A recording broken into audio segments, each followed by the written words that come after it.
नमस्कार दोस्तों, स्वागत है आपका हमारे यूट्यूब चैनल बिंदास पढ़ाई में। तो आज हम हैं चैप्टर 6 रूरल डेवलपमेंट, हमारे इंडियन इकोनॉमिक डेवलपमेंट बुक के। इसमें हम सबसे पहले पढ़ेंगे भैया रूरल डेवलपमेंट का मतलब क्या होता है। जो हमारा चैप्टर का नाम है उसका मतलब क्या होता है।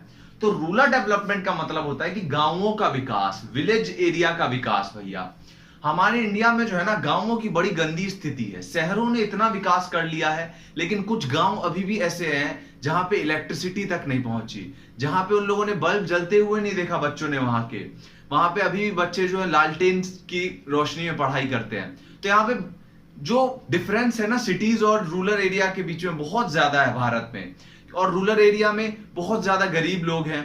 यहाँ पे सर्वे किया गया कि भैया टोटल जो पोवर्टी है ना, 100% है टोटल पोवर्टी, उसमें से 80% जो पुअर पीपल है ना, वो रूरल एरिया के हैं भैया, गांव के इलाके के हैं वो। क्योंकि रूरल एरिया में जो बहुत ज्यादा गरीबी फैली हुई है। यहाँ पे अर्बन एरिया की गरीबी को तो मिटा दिया गया, लेकिन रूरल एरिया में जो गरीबी थी ना भैया, वो बहुत ज्यादा अभी भी है ही।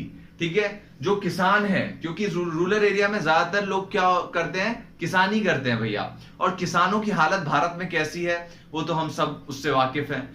इंडिया में एग्रीकल्चर का जो हालत है वो थोड़ा सा भी खराब चल रहा है। जैसे कि आप देखिए जीडीपी में जो एग्रीकल्चर का कंट्रीब्यूशन है वो लगातार कम होता जा रहा है। यहाँ पे 1991 में जो रिफॉर्म्स आए, लोगों को लगा कि भैया एग्रीकल्चर में कुछ अच्छा होगा, लेकिन वहां पे और ज्यादा खराब हो गया एग्रीकल्चर का हालत। जितना कंट्रीब्यूट कर रहा था जीडीपी में, उससे भी कम करने लग गया भैया। तो यहाँ पे रूरल एरिया जो है उसकी बहुत खराब हालत है इंडिया में। ठीक है, और अब ये देखते हैं भैया कि इसमें क्या डेवलपमेंट्स होने चाहिए। ठीक है, जो हम अपने हिसाब से देखते हैं। सबसे पहला जो होना चाहिए भैया, एजुकेशन और हेल्थ। यहाँ पे गांवों की एजुकेशन और हेल्थ जो है लुलबटे सन्नाटा है भैया। कोई हेल्थ सिस्टम, कोई एजुकेशन सिस्टम गांवों में नहीं है। आप गांवों में कैसे स्कूल होते हैं वो बड़े अच्छे से आपने देखे होंगे जब आप गांव जाते होंगे अपने। वहां पे बंदर अपना डांस करते रहते हैं वहां स्कूलों में बच्चे कहीं नहीं दिख रहे, टीचर कहीं नहीं दिख रहे, पूरा जंगल झाड़ है स्कूल में। यहाँ पे स्कूल की तरह नहीं लगता, जू की तरह लगता है।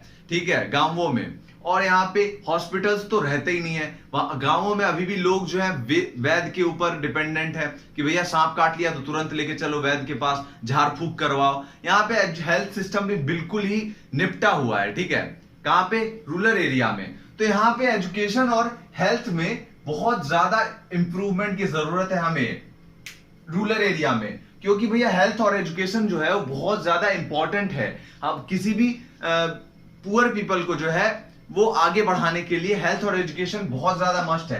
हेल्थ होगी तभी वो जिएगा भाई, और एजुकेशन जो है वो उसको ज्यादा पैसा अर्न करने में हेल्प करता है। ठीक है, एजुकेटेड लोग as compare to uneducated people ज्यादा कमाते हैं। तो यहाँ पे एजुकेशन भी बहुत इंपॉर्टेंट है। तो इसमें अच्छी फैसिलिटीज गांवों में प्रोवाइड करानी चाहिए अगर गांवों का डेवलपमेंट करना है तो।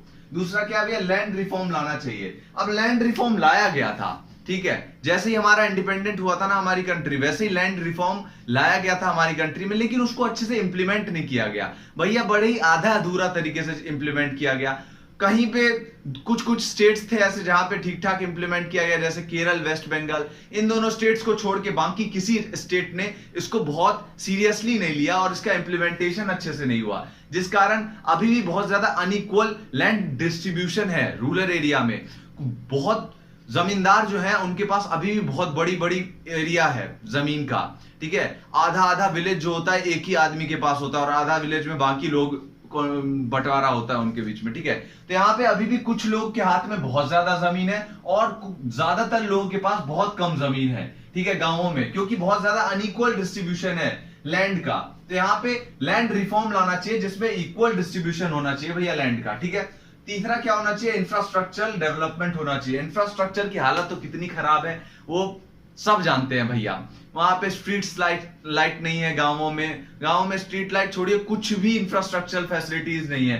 रोड नहीं है, ट्रांसपोर्ट नेटवर्क अच्छा नहीं है, यहाँ पे कुछ भी अच्छा नहीं है गांवों में। तो इंफ्रास्ट्रक्चर जो होता है बहुत ज्यादा इंपॉर्टेंट होता है किसी भी जगह की ग्रोथ के लिए। तो यहाँ पे इंफ्रास्ट्रक्चर में डेवलपमेंट होना चाहिए। उसके बाद क्या होना चाहिए, चौथा क्या है, मीजर टू रिमूव पोवर्टी की तो बहुत गंदी हालत है।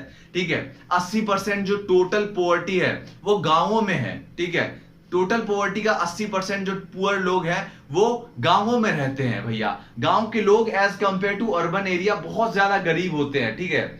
गांव में पॉवर्टी बहुत ज्यादा फैली है भैया, ठीक है। और इसको कैसे खत्म किया जा सकता है भैया? जब एम्प्लॉयमेंट के साधन बढ़े, क्योंकि बहुत ज्यादा अनएम्प्लॉयमेंट है गांव में। एग्रीकल्चर सेक्टर में जितने लोग चाहिए हैं उससे ज्यादा घुसे पड़े हैं। क्यों? क्योंकि भैया एम्प्लॉयमेंट का साधन ही साधन ही नहीं है लोगों के पास। लोग बोलते हैं भैया और बेरोजगार बैठा रहूंगा, इससे अच्छा एग्रीकल्चर में ही लगा रहता हूं, जहां पे एक आदमी की जरूरत है वहां पे 5-5 आदमी मिलकर काम कर रहे हैं। तो इतना आदमी का जरूरत ही नहीं है भैया। अभी भी इंडिया में टोटल पॉपुलेशन का 65% जो है वो एग्रीकल्चर सेक्टर में काम कर रहा है, लेकिन इतनी की जरूरत ही नहीं है। जितनी भी डेवलप्ड कंट्रीज है वहां पे एग्रीकल्चर सेक्टर में केवल 30% 40% लोग काम करते हैं। हमारे यहाँ 65% कर रहे हैं, क्योंकि भैया हमारे यहाँ एम्प्लॉयमेंट का साधन ही नहीं है गाँवों में। गांव के लोग बहुत ज्यादा बेरोजगार है, बोलते भैया कुछ नहीं करूंगा, इससे अच्छा खेती ही करता हूं। तो यहाँ पे एम्प्लॉयमेंट के साधन बढ़ाने चाहिए, जिससे पॉवर्टी कम होगी, क्योंकि लोग कमाएंगे तो अपने आप भैया पॉवर्टी कम हो जाएगी, ठीक। तो यहाँ पे पांचवा क्या है? Improving farmer condition. फार्मर की कंडीशन जो है बहुत ज्यादा खराब है गांवों में। गांव में अभी भी इरिगेशन की फैसिलिटीज अच्छी नहीं है, गांव में अभी भी मशीनरी किसानों के पास अच्छी नहीं है। तो यहाँ पे इसी कारण प्रोडक्शन ज्यादा नहीं है। प्रोडक्शन ज्यादा नहीं होगा किसानों का तो भैया वो कम पैसा कमाएंगे, और किसान जो है जब कम पैसा कमाएंगे तो यहाँ पे बहुत ही खराब कंडीशन हो जाएगी उनकी। तो इंडिया में जो है किसानों की कंडीशन बहुत ज्यादा खराब है, और ज्यादातर किसान कहाँ रहते हैं भैया? रूरल एरिया में रहते हैं, गांव के इलाकों में रहते हैं। तो यहाँ पे इसीलिए किसानों को अभी हालत सुधारना बहुत ज्यादा इंपॉर्टेंट है, ठीक है। तो यहाँ पे इस वीडियो में केवल इतना ही। धन्यवाद आपका इस वीडियो को देखने के लिए। अगर आपको वीडियो पसंद आई हो तो प्लीज वीडियो को लाइक कीजिए, शेयर करिए एंड चैनल को सब्सक्राइब करिए। धन्यवाद।